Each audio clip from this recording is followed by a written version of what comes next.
Welcome back to another video. आज की इस वीडियो में हम एक और इम्पॉर्टेंट टॉपिक को डिस्कस करने वाले हैं। अभी आप जो भी काम कर रहे हो, मैं चाहती हूँ कि आप वो काम थोड़ी देर के लिए साइड में रखो और इस वीडियो को पूरे ध्यान से देखो। आई नो कि इस वीडियो में कुछ ज़्यादा हाई फाई एडिटिंग नहीं है, जिसकी वजह से थोड़ा आपको बोरिंग लग सकता है, बट आपको उस चीज़ की तरफ ध्यान देने की ज़रूरत नहीं है। मैं जो कह रही हूँ वो ध्यान से सुनो। I am not here to give you a dopamine hit, I am here to teach you something. तो जो भी चीज़ आप सीखोगे इस वीडियो से वो आपके लिए ज़रूरी है। तो 4 ऐसे बिलीफ सिस्टम्स के बारे में हम डिस्कस करने वाले हैं जो हमेशा से आपको एक ट्रैप में, एक इल्यूजन में रखते आ रहे हैं। So let's begin.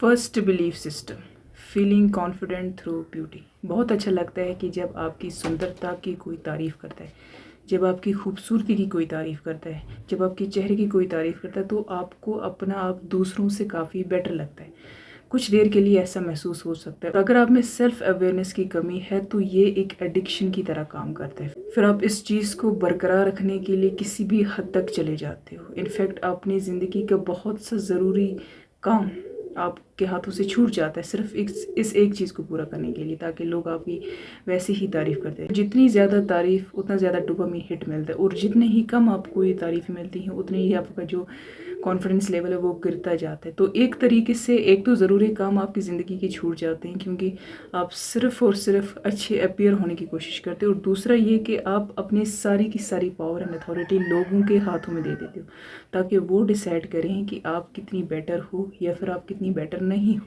Second belief system जो आपको हमेशा से एक ट्रैप में रखता आ रहा है, and that belief system is femininity means softness और chasing. Let me say it clearly that femininity or masculinity is not about gender.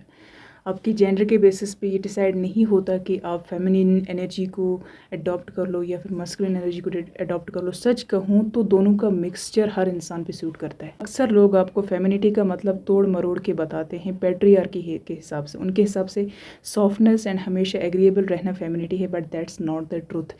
Softness femininity का पार्ट नहीं है, कामनेस फेमिनिटी का पार्ट है। चीज़ों को स्पेस दे रही हो ताकि वो खुद को अनफोल्ड कर सकें, ताकि वो अपनी रियलिटी दिखा सकें। आप खुद को एक्सेप्ट कर लियो। आप इसलिए खुद को चेंज नहीं कर रही हो क्योंकि लोग चाहते हैं, बल्कि आप इसलिए खुद में कुछ चेंजेस ला रही हो क्योंकि आपकी ग्रोथ में वो ज़रूरी है। आप चीज़ों को, लोगों को चेस नहीं करते फिरते हो। आप खुद की एबिलिटी को जानते हो। आप खुद पे हमेशा फोकस करती हो। खुद पे फोकस करने का मतलब ये नहीं है कि आप बुरे वे में फोकस कर रहे हो। इट मीन्स कि आपके हाथ में जो है आप वो चीज़ कंट्रोल करते हो।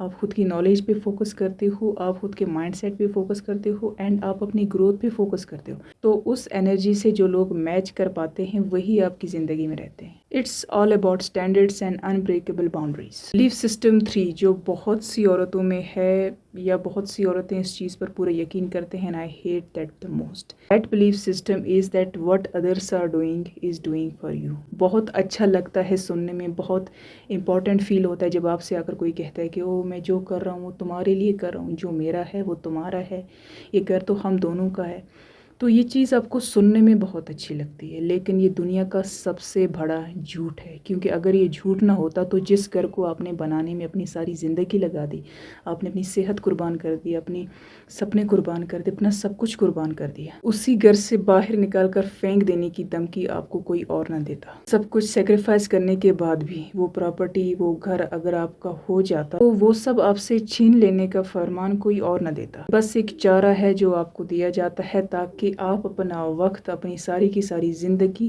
किसी और की चीज़ों को मेंटेन करने में लगा दो, और जो उसका असली मालिक है वो अपनी ज़िंदगी को कहीं साइड में बैठ के एंजॉय करता रहे। आप अपने जितना वक्त, जितना दिमाग और जितना कुछ कुर्बान आप दूसरों के लिए कर देती हो, उतना अगर आप खुद के लिए काम करो तो आप क्या कुछ नहीं क्रिएट कर सकती। देखो, इस दुनिया में 2 किस्म की रिस्पॉन्सिबिलिटीज़ होती हैं। एक रिस्पॉन्सिबिलिटी वो होती है कि जहाँ पे आप मेहनत करते हो, हार्डवर्क करते हो, उसके बदले में उसका जो रिवॉर्ड है वो आपको मिलता है रेस्पेक्ट, पावर, अथॉरिटी, जिसकी वजह से आप जो चाहे अपने लिए वो डिसीजंस चूज़ कर सकते हो। एंड एक दूसरी रिस्पॉन्सिबिलिटी होती है जहाँ पे आप अपने जज्बात, अपना सब कुछ सेक्रीफाइस कर देती हो, अपने ड्रीम्स को सेक्रीफाइस कर देती हो, और रिवॉर्ड में आपको मिलता है डिसरिस्पेक्ट, और भी ज़्यादा बर्डन, और भी ज़्यादा थकान और झूठी उम्मीदें। और झूठी उम्मीदों को हमेशा सच मानते रहना, उनके पीछे खुद को ज़ाया कर देना, अपनी सारी की सारी ज़िंदगी को बर्बाद कर देना, ये आई थिंक आपका मकसद नहीं होना चाहिए। फोर्थ बिलीफ सिस्टम की बात करते हैं, that is showing disinterest in gaining knowledge. आपने किसी इंसान को झूठ बोलते हुए देखा है? جب ایک انسان جھوٹ بولتا ہے تو وہ اپنے اس جھوٹ کو 1000 بار اپنے دماغ میں ریپیٹ کرتا ہے، پریکٹس کرتا ہے۔ تو ایک انسان پورے کانفیڈنس کے ساتھ اس انسان کے سامنے جھوٹ بولتا ہے جس کو علم کم ہوتا ہے۔ اگر آپ نے خود بھی کبھی جھوٹ بولا ہو تو آپ کا کانفیڈنس پوری طریقے سے گر جاتا ہوگا جب آپ کسی ایسے انسان کے سامنے جھوٹ بولنے کی کوشش کرتے ہو جو آلریڈی سب کچھ جانتا ہے یا پھر جسے بہت سارا علم ہو۔ تو اگر کسی انسان کا جھوٹ پکڑنا ہو تو سب سے آسان طریقہ ہے کہ وہ جو بھی کہہ رہا ہے اس چیز سے ریلیٹڈ الگ الگ سوال پوچھو اس سے، کیونکہ ایک انسان جھوٹ کو، اس سٹوری کو اپنے دماغ میں ریپیٹ کر سکتا ہے لیکن اسے یہ پتہ نہیں ہوتا کہ کون سے سوال اس سے پوچھ لیے جائیں گے۔ تو جب آپ سوال پوچھتے ہو تو وہ جو کڑیاں ہیں وہ ٹوٹ جاتی ہیں، اس جھوٹ بولنے والے کے دماغ پہ اتنا زیادہ پریشر آ جاتا ہے کہ فائنلی وہ خود کو ریویل کر دیتا ہے۔ لیکن وہیں پر اس انسان کی مثال لو جس کے پاس کوئی علم ہی نہیں ہے، کوئی نالج ہی نہیں ہے، اسے چیزوں کا پتہ ہی نہیں ہے، اس کے سامنے کوئی بھی آئے گا کچھ بھی بول کے چلا جائے گا، اسے مینیپولیٹ کرے گا کیونکہ وہ ہر چیز پہ یقین کرے گا۔ جب خود کے پاس علم نہیں ہوتا ہے تو دوسرے اپنا بلیف سسٹم آپ پہ تھوپتے ہیں۔ اینڈ موسٹ امپورٹنٹ، آپ کا جو ریلیجن ہوتا ہے، ہیومن سائیکالوجی ہوتی ہے، پولیٹکس ہوتا ہے، اکنامکس ہوتا ہے، بہت سی ایسی چیزیں آپ کے ارد گرد جن کا لوگ آپ کے خلاف استعمال کرتے ہیں۔ تو ان چیزوں کے بارے میں اگر آپ کو علم نہیں ہے دین آپ ہمیشہ ایک خطرے میں رہتے ہو، کہیں سے بھی کوئی بھی آ کر آپ کو مینیپولیٹ کر لیتا ہے۔ حیرانی کی بات یہ ہوتی ہے کہ آپ کو پتہ بھی نہیں رہتا کیونکہ آپ نے اپنا وقت، اپنا انرجی ان سب چیزوں پہ تو دیا ہی نہیں، آپ نے تو اپنا ٹائم ان لوگوں کو، ان ٹرینڈس کو فالو کرنے میں لگا دیا جو آتے جاتے رہتے ہیں۔ تو لوگ اکثر آپ کے دماغ میں وہی بھرتے ہیں جو انہیں فائدہ دیتا ہے، اس لیے بہتر ہے اپنے ریلیجن کو، اپنے ارد گرد کی چیزوں کو خود پڑھو، خود سمجھو، اپنے لائف کی ایکسپیرینسز سے سیکھو، آپ کے ڈیسیجنز کا کیا ریوارڈ ملا ان سب چیزوں کو سیکھو، ہسٹری پڑھو، ساری چیزیں پڑھو تاکہ جو ضروری ہے وہ آپ کے پاس رہے، تاکہ لوگوں کے لیے